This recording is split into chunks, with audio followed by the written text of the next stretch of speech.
So we ended our last session on our discussion of this idea of freedom for excellence and that we are formed in order to be free by talking about this three-stage of development that every person goes through in developing any type of skill, not just in learning how to be a person who's taken on the image of Christ.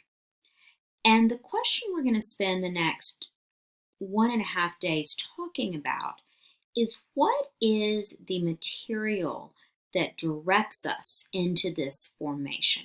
How do we know what rules to follow to help us be formed? How do we know what disciplines to take on? What are the key elements of this direction of formation, since we've established formation isn't subjective, even though we're being formed for freedom in Christ? And this second stage of the class is focused on the sources that Christians draw on in this formation. And one of the key notes of disagreement among Christians is how do you engage with these sources for moral formation, which is the most important? How do you interpret them? And what do you do if there's an apparent conflict? So we're going to really spend some time talking about the sources with the goal of you developing your own rubric for which you think is the most faithful reading, the most helpful reading for your own spiritual moral formation and the formation of those under your care. And we'll start, as is appropriate, with Scripture. So the place of Scripture in moral formation, as Servais Pinckaers talks about in the readings for today, is incredibly disputed. When we bring Scripture into moral formation, we are and determine how to use Scripture. We're asking the question of what is unique about Christian ethics. Is Christian ethics anything different from ordinary morality? Does Scripture add anything or make anything more clear to us than we can know by our natural reason and reflection? In other words, is Scripture just a story about Jesus, or does Scripture have substantive moral content that's supposed to change us? And a lot of Christian ethicists would say, no, Scripture is just a series of stories about Jesus, even a revelation from God, but nothing that's supposed to impact how we live in the world. They might say, so they could say that. They could say that Scripture is just regurgitating information that everybody has access to. We all know the Golden Rule.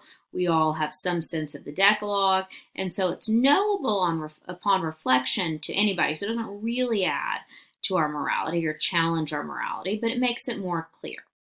Another response would be to say that Scripture was intended at some point to provide moral guidance, for example, for the people of Israel or Paul writing to the churches, but that it's so culturally contingent and conditioned that there's nothing we can get out of Scripture about morality, even if we might say there's something we can know about God's transcendence. So that's one way.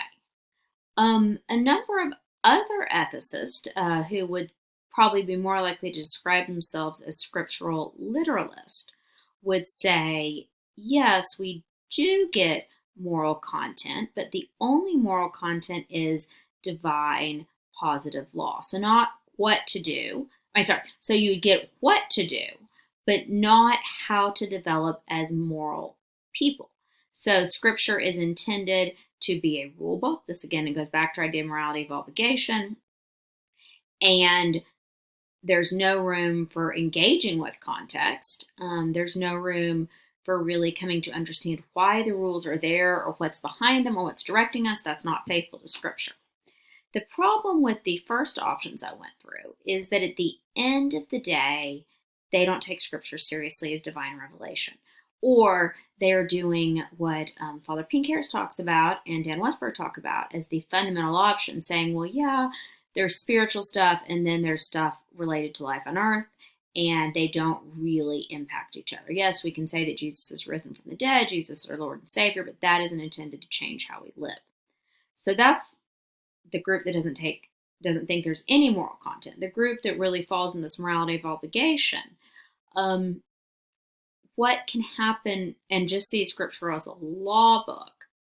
What happens with that is, and you all have probably seen this with groups called ex-evangelicals, that once, if you don't engage with why the laws are there, their cultural context, and what their goal is, then once you give up on one law, once one law seems impossible to keep, then the whole system breaks down. There's no room to contextualize the law, so the whole everything gets thrown out the window, and that can be incredibly destructive to people's faith. Another option, which we don't see as much in our tradition, is saying, yes, Scripture has some positive rules, but anything that's tied to Jewish law, we're supposed to reject based on Paul's rejection of Jewish laws. Working in the framework of this idea of a morality of happiness, and a morality that's oriented towards human flourishing, with the apex of that being relationship with God and moral development, I think we can see problems with all of these approaches to scriptures. None of these, some either conflate natural morality with the morality that orients us to relationship with God, and some are become a completely rule book morality, as opposed to saying that Scripture is something that God has given us to direct us in our formation.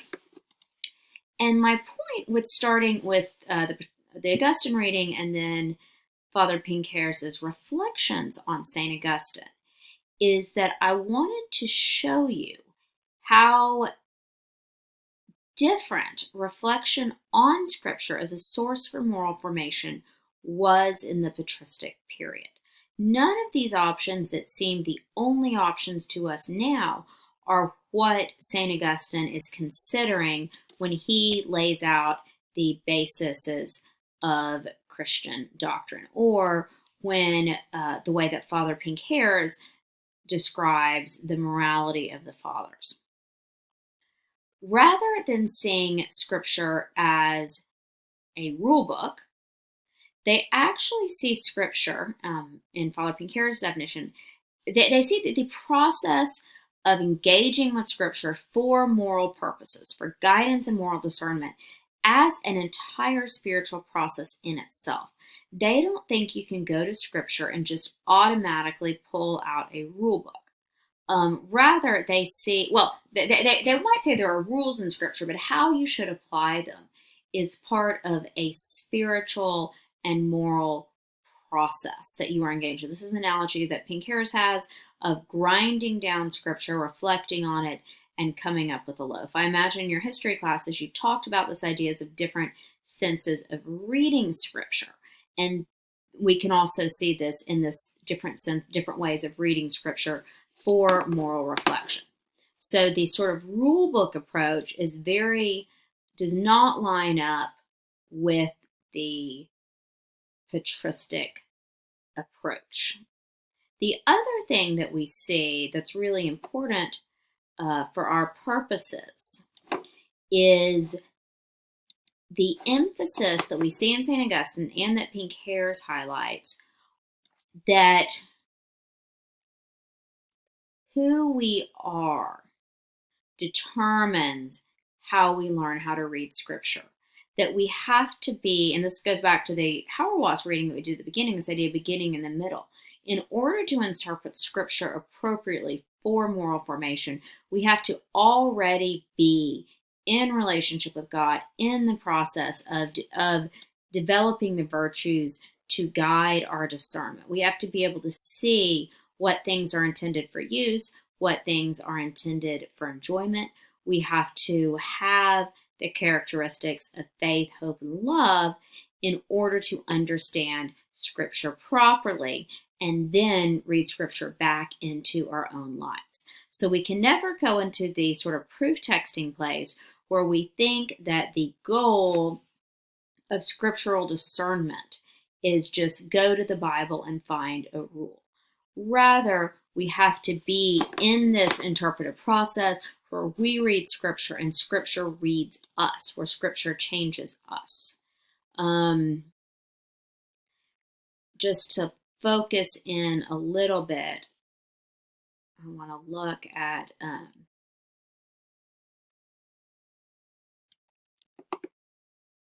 I want you to focus specifically on these questions that Augustine has where he talks about scriptural interpretation in chapter 36 and chapter 37. We can see he makes the point in both 36 and 37 that our interpretation is fundamentally tied up to who we are, and how we should approach wrong interpretations is fundamentally tied up to who we are. I think it's pretty radical to say that if a mistaken interpretation tends to build up in love, which is the end of the commandment, the interpretation should be corrected, but it's still it's not perniciously deceptive or mendacious. So that we need to think about who the person is when we engage with their interpretation, why they are having those interpretations. And we can see in 37 how much Scripture judges us, that if we're more in love with our own opinion than with God, if we lack this fundamental habits of virtuous reading, we won't be able to engage in Scripture properly. We instead will reject Scripture because our love for ourselves is more important and of a higher caliber, but then actually hearing the Word of God through revelation. So one of the things we're going to do in class is we're going to look about, I want you to read about how this shows me, and we're going to go back and look at Paul. We're going to spend some time in the Pauline corpus talking about this connection that Paul seems to draw between formation and reading his writings, to understand exactly this, how important already being formed is in the interpretation of Scripture, and how much the proper interpretation of Scripture plays back into our moral formation, and just how radically different this patristic reading of Scripture is than the rule book mentality, or the mentality of dismissing Scripture as only being culturally contingent or applicable in one situation but not in the other. Actually, that's one of the questions I want us to discuss, which is how does the patristic reading rebuke this sort of secular reading that Christian morality is just the same thing as natural law? What's going on there? So we will come back to that in our discussion.